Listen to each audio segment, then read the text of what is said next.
నమస్కారం. నమస్కారం అండి. చెప్పండి. ఈరోజు శుక్రవారము. అవునండి. ఒక అమ్మవారి గురించి మీ ఒగ్గు కథలో మీ పేరు చెప్తూ మీరు చెప్పండి మా ప్రేక్షకులకు. సరే సారు, మన రవీంద్ర భారత్ అంటే చాలా రాష్ట్రాలకు కూడా పేరు పడ్డది. మీరు కూడా ఎంతో ఆనందంగా ఇలాంటి కళలంటే మీరు గౌరవం ఇస్తారు కాబట్టి మాకు కూడా సంతోషం. నా పేరు ఊర ఐలుమల్లు. నేను మందహెచ్చు కళాకారుణ్ణి. చిన్నగా ఇప్పుడు కాదు అప్పుడు కాదు, ఒక 18 సంవత్సరాల వయసు నుండి కూడా నేను కథలు చెప్పుకుంటూ వస్తున్నా. అయితే ఇలా శుక్రవారం లక్ష్మీ రోజు మీకంత ఒక ఆనందం కలిగింది కాబట్టి అమ్మవారు అనగా ఏంటంటే గంగా తల్లి. ఆ జగము ఇందులోనే గంగ, జగం అందులోనే గంగ, దాయేద గంగ, తలకు పోసేద గంగ, మొక్కేద గంగ, తొక్కేద గంగ, ఈనాటికైనా ఈనాటికైనా సర్వ సెండాల మెలదిసి సత్యవీర గంగ. గంగ లేని చోటు ఇందునా లేదు, జగమందున లేదు. రాఘవ పరంధామ వైకుంఠవాస దినమందు నాయన.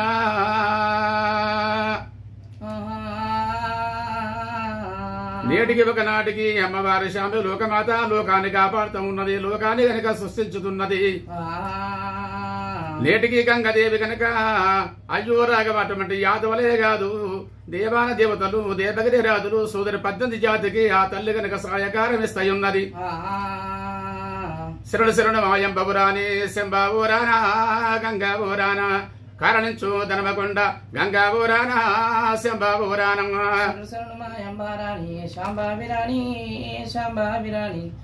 చూడు మమ్మ గన్నా తల్లి గంగారామమ్మ దేవి మాయమ్మ.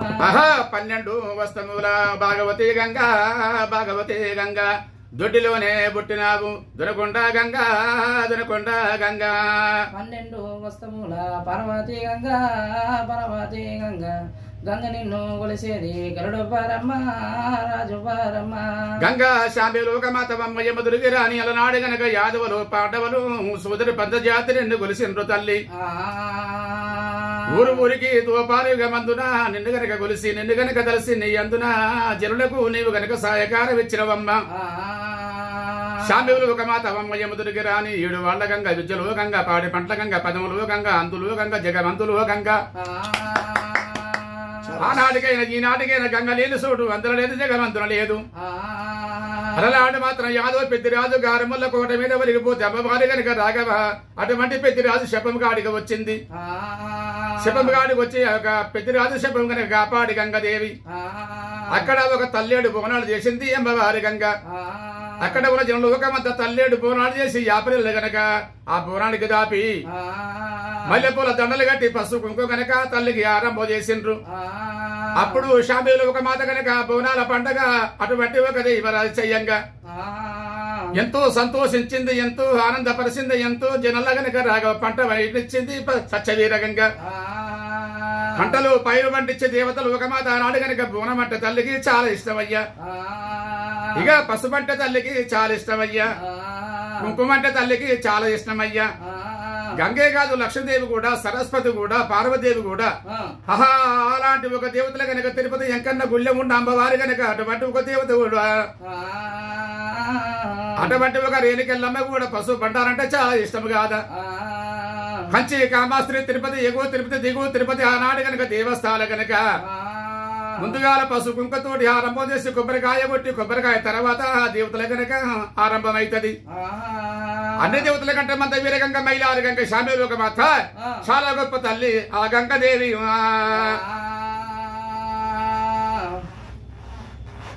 ప్రజలకు బోనాల ఆ గంగా భవాని గురించి చాలా బాగా చెప్పారు ఐలమల్లి గారు.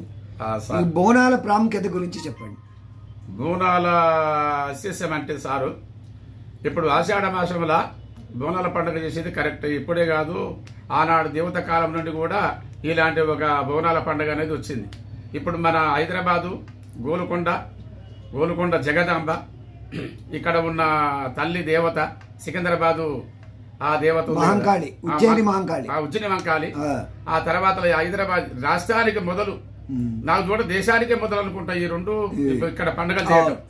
చేసిన తర్వాత మన హైదరాబాద్ లా గల్లీ గల్లీకి, వాడవాడకు, బజారుకు ఒక్కొక్కరు కూడా దయ ఉండి ఇట్లే దేవస్థానం నిలుపుకొని కూడా ఆ ఇట్లే తల్లికి అదే దేవత కాళికాంబే గాని ఆ ముత్యాలమ్మ గాని, ముత్యాలమ్మ అంటే ఊరపోషమ్మ అంటారు బయట ఊళ్ళల్లో, ఇక్కడనో మన ముత్యాలమ్మ అంటాం. అందు గురించి ఆ శంకరుడికి 101 మంది కుమార్తెలు, 101 మంది కుమార్తెలు. ఈ రోజుని మృగశీల, ఆరిద్ర, శిరపుషాల, పెదపుషాల, అసలేరు, మగ, పుగ, ఉత్తర, సిత్త, స్వాతి అని కార్తెలు కూడా ఆయన బిడ్డలే. అవును, మీకు కూడా తెలిసి ఉంటది. చెప్పండి. పెద్దలు కూడా తెలిసి ఉంటది. చెప్పండి. ఆ తల్లి ఆ తర్వాత పోతే ఉప్పలమ్మ, పోషమ్మ, నల్లపోషమ్మ, ఎర్రపోషమ్మ. ఎంత జ్ఞానం ఉందో చెప్పండి. ఎంత జ్ఞానం ఉందో చెప్పండి. అదే సార్. ఈ తర్వాత పోతే ఉప్పలమ్మ, ఎల్లమ్మ, అందరికంటే పెద్ద కుమార్తె రేణుకా ఎల్లమ్మ శంకరునికి, అందరికంటే చిన్న కుమార్తె శివానెల్లి మాత. ఆ తర్వాత మాత్రం నల్లపోషమ్మ, ఎర్రపోషమ్మ, బందిపోషమ్మ, బంగారు పోషమ్మ, గుజ్జుని మంకాలి, గోల్కొండ జగదాంబ, ఇలాంటి ఒక దేశం మీద ఉన్న దేవస్థానం 101 మంది కుమార్తెలలో అందరికంటే రేణుకెళ్ళమ్మ పెద్దది.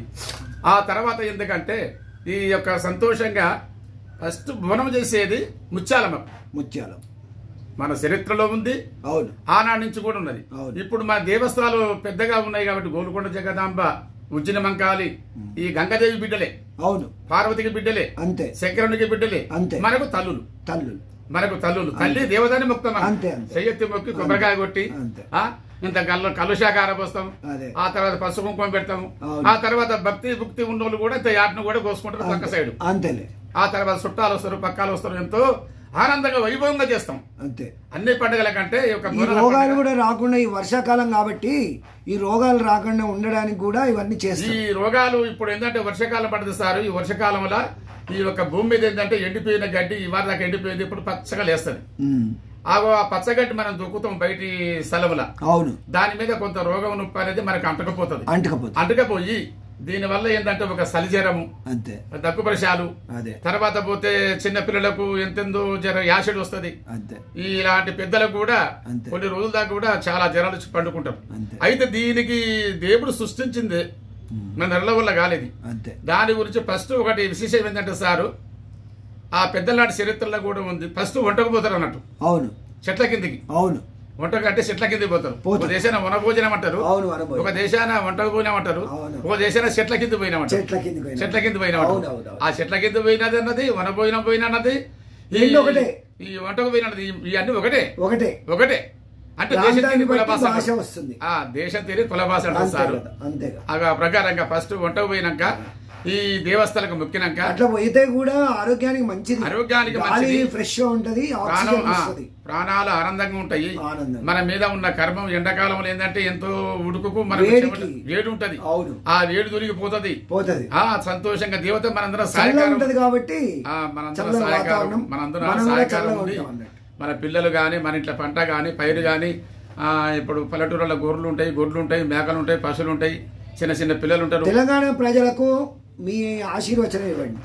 ఆ తెలంగాణ ప్రజలకు ఇలాగా మంచిగా ఈ బోనాల పండుగ చేసుకొని మంచిగా పల్లెటూరులో కూడా చెట్ల కిందకంటే వనవాసం అన్నది ఆ యొక్క వంటకు పోయేది కూడా చేసుకొని ధన సంపదిగా పండుగ చేసి బోనాలు చేసి ఆనాడు దేవత కాలంలో పుట్టింది కాబట్టి ఈనాడు కూడా మనం అదే ప్రకారంగా పసుపు కుంకులతోటి, యాపరిళ్లతోటి, పోతురాజు వేషాలతోటి అలంకారం చేసి మంచి మంచి వేషాలు వేసుకున్న డప్పు దరువులతోటి, డోల తాళాలతోటి, ఆ యొక్క బయళ్ళ పిలిచి కూడా బయళ్ళతోటి కూడా పండుగ చేపిస్తున్నారు. ఒగ్గు వారితో, మధ్యస్థ వారితో కూడా పండుగ చేపిస్తున్నారు. మీకు శనార్థండి తెలంగాణ ప్రజలందరికీ, భారతి కూడా. ఓకే ఫ్రెండ్స్, ఈరోజు మనము ఒక మంచి కళాకారులను, వారి పాండిత్యాన్ని, ఈ గ్రామ కళలు, ఒగ్గు కథ మందహెచ్చులు ఊర ఐలవల్లు గారిని మనము మన తెలంగాణ కళారత్నాలు ప్రేక్షకులకు పరిచయం చేస్తున్నాను. Thank you. నమస్తే ఫ్రెండ్స్.